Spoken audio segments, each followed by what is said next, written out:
Bonjour à tous. Après la présentation des différentes règles de transformation d'un modèle conceptuel de données vers un modèle logique de données, on va essayer maintenant de voir les différentes règles d'un passage d'un modèle logique de données vers un modèle physique de données. Rappelons ce qu'est un modèle physique de données. Il faut savoir que le modèle physique de données est la traduction d'un modèle logique des données, et ceci dans une structure de données au système de gestion de base de données utilisé. Le modèle physique des données, il s'intéresse à deux niveaux. Le premier niveau est relatif à la description de la base de données dans la syntaxe du système de gestion des données utilisé. C'est donc le code SQL concret en cas d'utilisation d'un système de gestion de base de données essentiellement relationnel. Donc, il va décrire la base de données. Et en deuxième lieu, il va mettre en évidence ce qu'on appelle l'optimisation des traitements. Et l'optimisation des traitements va être sous forme d'indexation ou encore de dénormalisation ou encore ce qu'on appelle les triggers. Le passage du modèle logique des données vers un modèle physique des données passe par trois étapes. La première consiste à une implantation physique de chaque table du modèle logique des données dans le système de gestion des bases de données utilisées. Il s'agit dans ce cadre-là de décrire là où les bases de données dans la syntaxe du système de gestion des bases de données utilisées. C'est donc ce qu'on appelle le code SQL concret en cas d'utilisation d'un système de gestion de bases de données relationnelles. La deuxième étape, c'est qu'il faut indiquer pour chaque table au système de gestion de base de données quel champ, un seul ou plusieurs, qui vont constituer ou qui va constituer la clé primaire. La troisième étape consiste à indiquer au système de gestion de base de données pour chaque table là où les clés étrangères et là où les clés primaires correspondantes. On va maintenant essayer d'assurer le passage d'un modèle logique de données qui représente les tables de l'entreprise et les tables de l'employé vers un modèle physique de données. Nous remarquons donc que le modèle logique de données qui a été déjà transformé d'un modèle conceptuel de données représenté par une relation employée entre deux tables. Rappelons que le passage d'un modèle logique des données vers un modèle physique des données se fait par des étapes qui nécessitent en premier lieu d'une implantation physique de chaque table d'un modèle logique de données dans un système de gestion de base de données.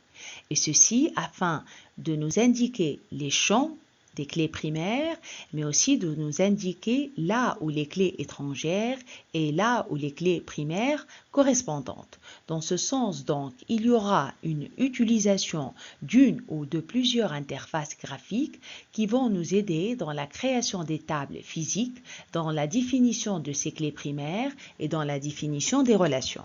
Alors, comment on va faire pour exprimer et passer du modèle logique des données entre l'entreprise et l'employé vers un modèle physique des données? Donc, il faut faire appel à une optimisation des données qui va concevoir ce modèle physique de données et qui va modifier le modèle logique de données de telle sorte que les traitements peuvent être accélérés. Donc c'est la raison pour laquelle on dit qu'on va faire appel à une dénormalisation des tables relationnelles pour accélérer les traitements. L'accélération de ces traitements va être par la définition de ce qu'on appelle une code ou plutôt un champ qui s'appelle le I employé et qui est défini comme une clé primaire. Le modèle physique des données est présenté lorsqu'on va assurer deux niveaux. Le premier niveau, c'est l'utilisation d'une ou plusieurs interfaces graphiques qui va nous aider à la création des tables physiques et la définition des clés primaires. C'est ce qu'on a vu au niveau de la première étape à partir de deux tables entreprises et employés dans laquelle on a pu définir la table des employés avec le champ ID employé et on a pu définir la table entreprise avec le champ ID entreprise. Ces deux champs sont définis comme étant des clés primaires.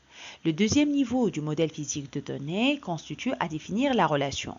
La relation va être ainsi définie entre les deux tables et là, on va parler d'un modèle physique de données.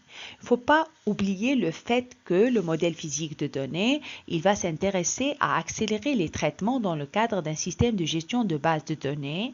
Il va donc mettre l'accent sur la dénormalisation, qui est une optimisation en vue d'accélérer les traitements. Il va mettre l'accent sur l'indexation, qui est une table créée à partir d'un attribut d'une autre table et sa clé primaire, et à partir des triggers qui sont les déclencheurs. Les déclencheurs vont être ici les champs ID employé et ID entreprise définis comme étant des clés primaires. Il faut remarquer que les noms des différents champs ont été modifiés lors de l'implémentation du modèle logique. Cette mesure dépend uniquement de la convention des noms utilisés et n'affecte pas du tout le fonctionnement correct de la base de données.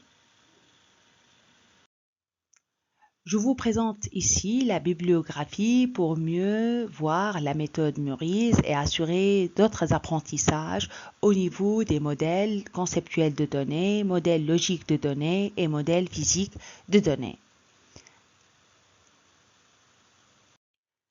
Voici une liste des différents sites sur Internet qui vont vous permettre de mieux explorer la méthode Muris et le passage des modèles conceptuels des données vers les modèles logiques de données, vers les modèles physiques des données.